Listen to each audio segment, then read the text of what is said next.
thoughtful ideas and suggestions for guests and Great topics. events, programs, and faculty all the countries and listen.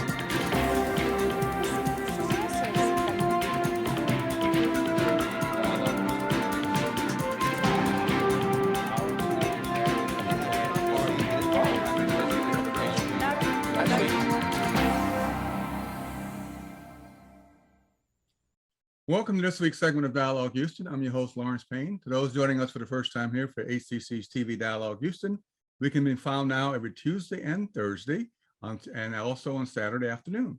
We want to thank you always for your thoughtful calls, emails, and text messages concerning Dialogue Houston, for the guests and topics we've covered on previous shows, but particularly for the grateful ideas for topics and subjects to be covered on upcoming segments of Dialogue Houston. For after all, this is your community affairs, public affairs show here on ACC TV, now proudly going into its 30-some years of doing this wonderful show.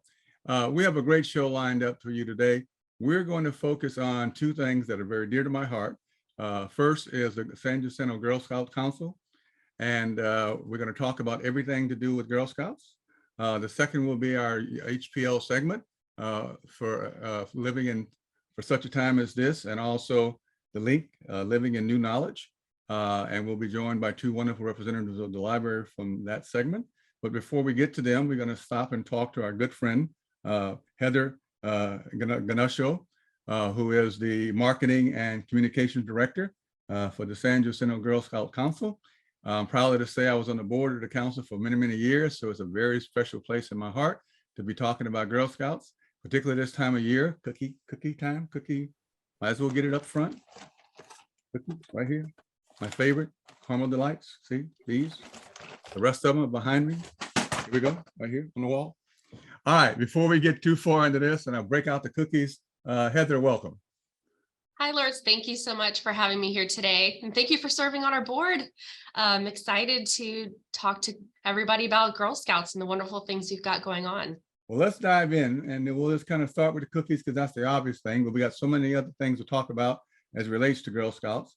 So let's talk about the cookies though, because that's the thing people wait every year for. It is this time of year is synonymous. I mean, I tell people every time of the year, two things happen: the livestock store and rodeo, Lent, and cookies. That's it. Those are the three main things for this time of year. Absolutely. So I hope people decided not to give up Girl Scout cookies for Lent, because that would be really bad timing for them. Yeah, so we are in the midst of Girl Scout cookie season right now for Girl Scouts of San Jacinto Council. So we are in the middle of cookie sales, and those are running until March 26th. And you literally can almost find them almost anywhere now, because you run into the troops selling them all over town. Absolutely. We have 35,000 girl members, and quite a bit of those are selling cookies in various different forms. So girls are still going door to door doing sales. They are set up at booths outside of retail establishments, so like your local Kroger's, Walmart's, and even some smaller kind of mom and pop shops. And then you also have the ability to order online if you're not able to get out and about, and you can have a Girl Scout deliver them personally, or you can have them shipped to you. So wow. There's a lot of different avenues now that you can get your hands on some of these delicious cookies. Well, and the beauty of it, when they're selling in front of a retail establishment, you can't say no to them. I mean, you look at those little angelic faces, and there's just no way. There's just, it just pulls. Absolutely. It's very hard to turn them down, especially when they've worked so hard on their sales pitch, and they're letting you know what they're working towards, what their goals. And really just, I mean, the cookies are delicious. Everybody loves Girl Scout cookies, but it's really what's behind the boxes of cookies that really make it something that you want to support. And that's something I feel like a lot of people really aren't aware of.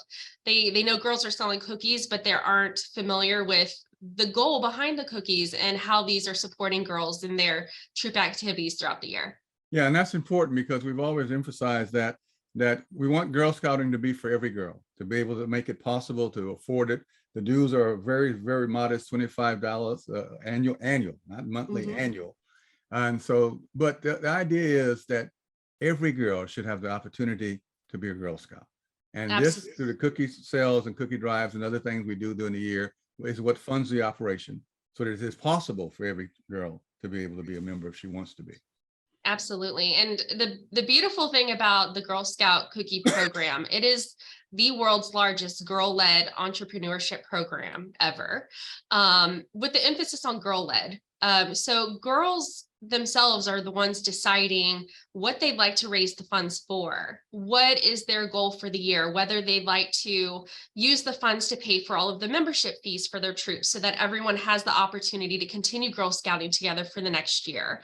Or if they'd like to reach a higher goal, maybe sell more cookies to fund the entire troop to go to summer camp. Or there are girls that even sell a lot of cookies to go on out-of-state trips.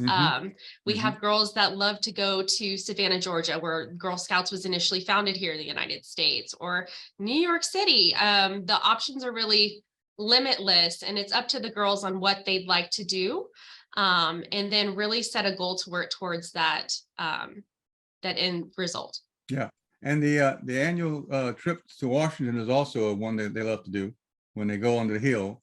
That's always fun. I've done that with a group before.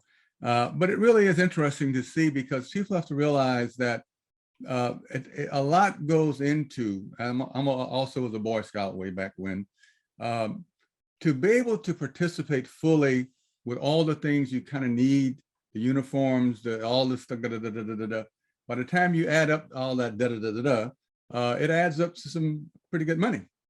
And so to be able to make sure that everyone has everything they need, so you have the equity, and equity is very important. And equity has always been one of the things that's been important to Girl Scouts going back from the beginning. I always commend our local council for being in the forefront around the issue of equity, because we had a pluralism statement on our website long before any other nonprofit had a pluralism statement on their website. It is now morphed into what is on your website now, the DEI and B statement, which I love. The B is for belonging. But we were far ahead of everyone in understanding how important that issue of equity was. Absolutely. And now our council even has a DEIB task force. So it's diversity, equity, inclusion, and belonging. So in everything that we do and all of the programming that we offer, all of the workshops that we hold, we do everything we can to make sure that that is supported across the board for every girl in every place where they are across all 26 counties that we support.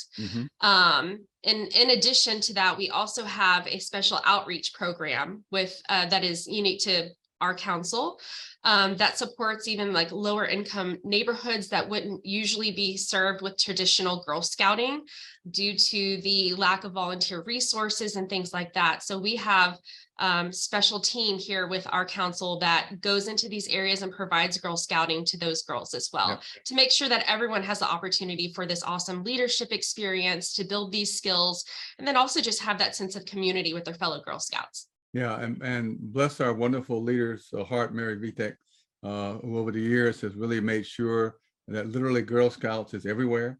Anybody who really wants to be and participate, we're going to figure out a way to make it happen. We're going to reach you somehow through outreach, and we're going to make it happen. I know that's true in my part of the world where I grew up, which is the Golden Triangle, Orange, Beaumont, Port Arthur area.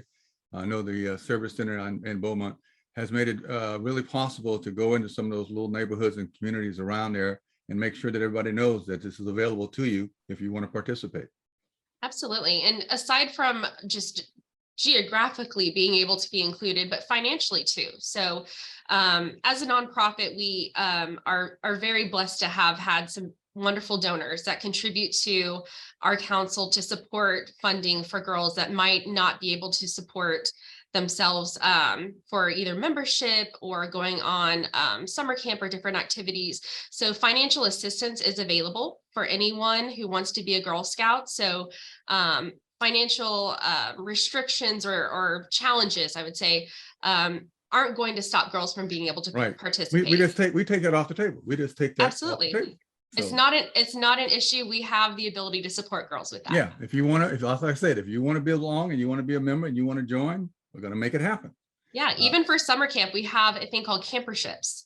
So people that would like to support girls in attending summer camp, it's a scholarship opportunity for summer camp. So let's talk about summer camp, because I remember some wonderful testimonials and stories from some of the young ladies that summer camp really changed some of their lives.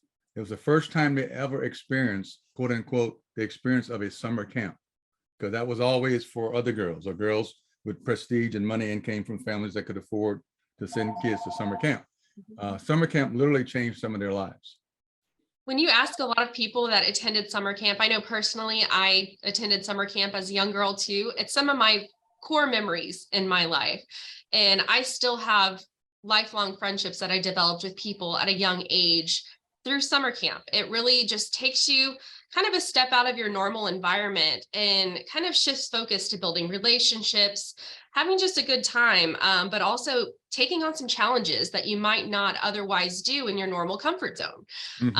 For instance, we have zip lining courses at one of our summer camps, which might be intimidating to some of the younger girls, but when they get out there and they have that support system with their new friends, you'd be surprised at what these girls can tackle when the challenges face in front of them. Yeah.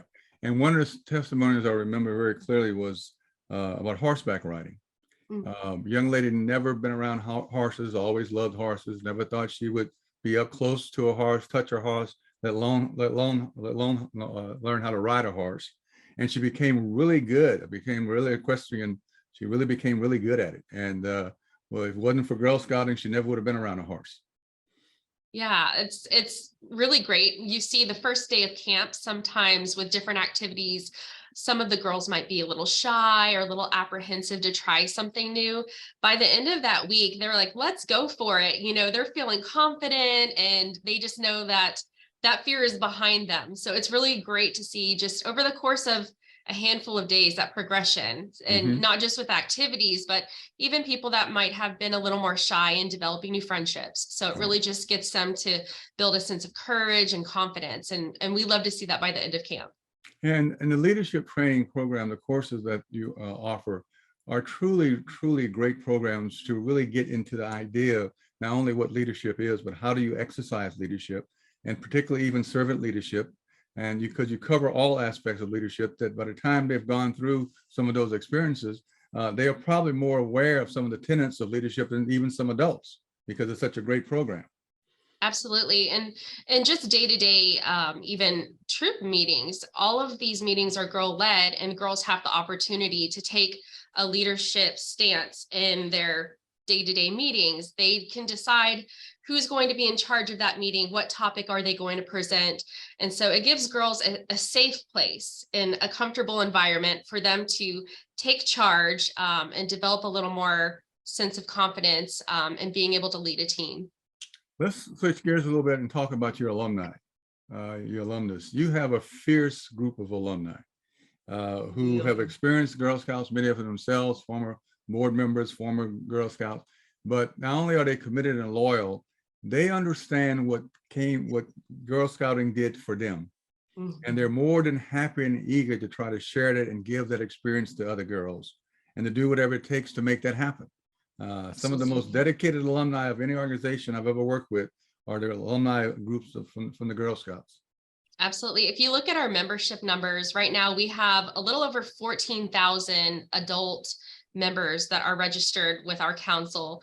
And when you take a look at all of the activities that we do, only 1% of those adults are actually paid staff from our council. So 99% of all of the programs that we have going on are being led by volunteers. Volunteers, and the majority of them are alumni that grew up understanding how Girl Scouts helped them, help shape their foundation in their lives, help them get ahead in their careers, prepared them for college, and then are coming back full circle to support young girls now growing up in that environment. So we have several that have had Girl Scouts themselves that have taken on roles as troop leaders or just overall volunteers. But then I've seen even after their kids graduate, they believe in what we're doing so much that they stay on and just support future generations. So wonderful. Like you said, we have a fierce group of alumni, and we are so, so thankful for their involvement. Yeah, that's the word I use. They're fierce. No, I think that's where the girls get it from. They won't take no for an answer. And lovingly, like you said, their sell pitches for the cookies. It's a loving sell pitch. It's a very wonderful sell pitch. But at the end of the day, you know that you're not going to really take no. You know, because I've been with a couple of them who come back when somebody walked by and said, "Oh no, thank you." And let me tell you a little bit more about us. Yes, So they're they give that second and third push. yes. At the beginning of these sales, some girls are so afraid to talk to strangers Right. coming out of a store. And I've had parents tell me, I can't believe the change that I've seen in my daughter. Oh yeah, the confidence. Yeah. Who was so afraid to talk to anyone. And now she's like waving banners and talking about all of the cookies, and they're developing their own marketing Right. for their sales. And so they're learning decision-making skills, money management, but the social and the people skills that they're learning from this are incredible. They're just really, they come out of their shell. Right, they do. I've seen them come on. You'll So see. before we You go on started- to a couple other subject matters and topics, I just want to one more time plug cookies. By the way, these are, Oh. and everybody's got their favorite. Everybody's So got you their have your This is- favorite. this is Here's my my favorite. favorite. All right, The Thin Mints. Thin Mint. Oh yes, Thin Mints. The Thin Mints Everybody are my loves Thin favorite. Mints. Yeah, I can't get past the Caramel Delights though. They're that Caramel Delights and a big glass of milk. The box can You can't go almost wrong with that. at one time. But anyway, and remember, cookie sales go till March 21st. But before March 21st, we got a great event coming up on March 12th, which is our big anniversary. Yes, it's the Girl Scout birthday. So that week on March 12th, we have special activities that troops are doing all week to commemorate the founding of Girl Scouts. So Girl Scouts was founded in 1912. And so we celebrate on March 12th across the country with a lot of some girls do take action projects by doing a lot of things in their community to commemorate the anniversary. So this last year was I guess it's 111 years now for Yes. Girl Scouts of America. So, and our council actually celebrated 100 years last year. Yeah, I remember So, that. Yeah. yeah. And the challenge and question going forward with the changing demographics of Houston and Harris County and the surrounding counties, Mhm. that majority of Girl Scouting going forward are going to be children of color. Mhm. So the question becomes, that equity question becomes even so more important going forward. And we do such a great job of it now. We raise the money, we have the funds, as we said earlier. No girl is ever denied the opportunity to be a Girl Scout. But going forward, that's going to be even more important because the numbers are going to be there. And the council is going to keep growing as it continues to grow. So I just, I always say that the whole community needs to understand Girl Scouting. If there's one entity and one nonprofit that every day reaches such a large number of minority children, now the majority children, is the Girl Scouting. And that's important because that's the future. That is the future. They'll be our leaders. They're going to be all of our future leaders. And we're constantly shifting and finding more ways for inclusiveness to be just ingrained in everything that we do. So now we have even special staff teams that are bilingual, that are supporting Spanish speaking troops, because and historically, almost all Girl Scout created content was all English language. And so in the Houston area, we have a very large Hispanic community, and a lot of these families either don't speak English at all or have English as a second language. So we want to make the experience for this demographic as comfortable and easy and inclusive as we can. So we have bilingual staff members that are going out into some of these communities and supporting Spanish speaking troops and providing them with resources that we haven't previously had, providing programming that helps some of these parents just be more involved in understanding Girl Scouts, and just being part of our council. So we're continually just making sure we can do everything we can to provide these resources and just make it a place that's truly home for everyone. Thank you. So in the little time we have left, is there anything that we have not touched on that you want to make sure we get in before we have to leave? Sure. Well, I know we spoke earlier about the amazing support that we get to offer opportunities for all girls that might not be able to otherwise do these due to financial challenges. So I will always put the word out there that We really appreciate any support that people can provide for our organization, whether it's volunteering your time. We love to have people volunteer. If you'd like to be involved with us, you can sign up to be a permanent volunteer or even just a one-time opportunity if you'd just like to get familiar with our organization and find ways that in your time that you can support our girls. And then we also have campership opportunities and things like that. That would be wonderful if anyone would like to support. But also if you have any girls that you feel might benefit from this opportunity, and I feel like every girl would, as we're teaching really valuable life skills and relationship building opportunities. We are always open to have more join Girl Scouts. So we'd be happy to have anyone join on board. You know, I think it's a great opportunity. Everybody should avail it. It feels all those things we talk about: time, talent, and treasure. So whatever you want to give, however you want to give it, there's a way to get involved with Girl Scouting. I see I have a little more time than I thought I had, so I'm going to ask a couple more questions. Where do you see, and this may be somewhat unfair, but nonetheless, where do you see Girl Scout going in the next? The city of Houston in 13 years will celebrate its bicentennial. We'll be 200 years old, 2036. The question we've been putting out to lots of individuals: where do you see your organization? Where do you see Houston going? And you mentioned the key word: inclusiveness going forward is going to be the cornerstone of what's going to happen in Houston. Our wonderful friend Steve Kleinberg at Rice University tells us every year for his survey that we're the most diverse city in America demographically. We're the most da-da-da-da-da. All that's true. But the question back to your D and I and B statement, which I love, it has to also include not only diversity, equity, inclusion. We have to have that rich sense of belonging. Mm-hmm. And one of the things I think that Girl Scouts does so well, and the alumni and the adults and the volunteers that work with it, is there's this sense of belonging. It's one big family. And why it is that way, I think, because we've all taken time, and I go back to my time on the board, to take the time to develop relationships with each other. Those relationships are nurtured, developed, and maintained on mutual trust and respect, because nothing happens without trust. And so as we begin to weave all that together going forward, Girl Scouting is such a great model for the development of that trust.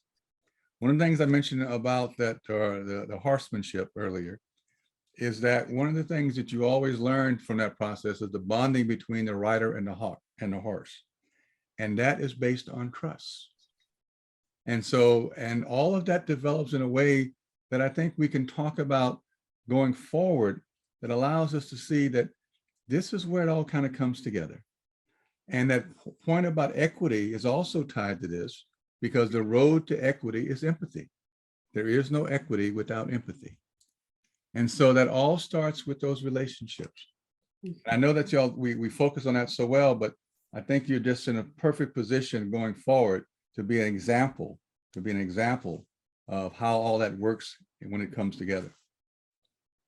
Absolutely. And everything that we do is, like you said, we're building trust. You know, we build trust with our girls that we create a community here for girls, and girls that might not have a strong support system otherwise. So this is a place where they feel comfortable. And I've heard just the term a lot, they feel at home here. Yep. And that's something that we really take to heart and make sure that we are constantly fostering an environment to keep that sense of home and that sense of belonging in everything that we do. Yeah, it feels, for many young ladies, it feels a gap and a void. Mm-hmm. Both a gap and a void that may be in their neighborhood, that may be in their family, may have been in their families for generations. Girl Scouting fills that void and that gap by giving them a loving extended family that they can always count on and depend on, and that's very important going forward. So I think it's just a great future.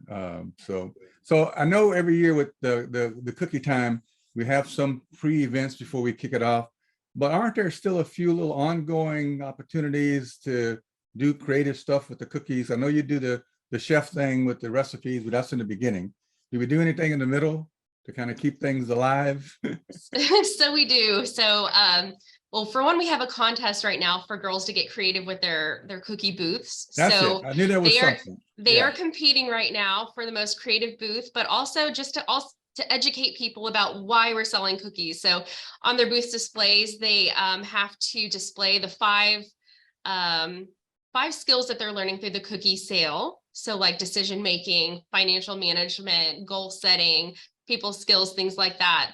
But also letting people know what they are actually working towards. So letting people know what their cookie purchase is going to support. So we have a fun contest for that, and the winning troop is going to win a weekend getaway at our new Galveston Bay House on Galveston Island. So that'll be a fun thing that we have. It's going on to the end of cookie season, but also National Girl Scout Cookie Weekend is March 3rd through 5th. So we will be encouraging girls to do walkabouts. So what that is you'll see girls going around the neighborhood with wagons and selling cookies door to Oh, I door. like that. And they'll be earning some special patches for that too. So that will be going on that weekend as well. Well, again, it is Girl Scout cookie time. It is the time of year where all things revolve around Girl Scout cookies and selling the cookies. So as you encounter these wonderful young ladies in front of your local favorite retail establishment, please stop, please engage in conversations and dialogue and buy the cookies. Not just one box, multiple boxes. And for those of you who have your favorite, then try some new ones, try some different ones. And I always have to tell the Tin Mint people this because they're so locked into their Tin Mint. If you haven't tried the caramel nights, you owe it to yourself and your family to bring a box home. So I want to thank you so much, Heather, for being with us. It's been so great to be able to touch base with the Girl Scouts again and to go forward. Best of luck and success in all that you do for all the girls and this year's cookie drive as it goes forward. And we will continue to follow this, and we'll get you back on later on, and we'll kind of see what's happening with the council. But until then, always, we look to see you and all the work that we do together going forward on behalf of the girls and the community, building character, building integrity, building leadership within young ladies who are our future, who will continue to lead us here in the great city of Houston, not only in their leadership, but in our workforce going forward. And the skill sets that they learn and the skill sets that they develop through Girl Scouting augments whatever academic training they will have, because all that plays so well together, and it's so important to have that well-roundedness in all of this going forward. Thank you again, Heather. We'll be in touch. All right. Thank you so much. All right. Until then, to everyone, stay well, be safe as always. We'll see you on the next segment of Dialogue Houston. And until then, as always, peace, power, and love.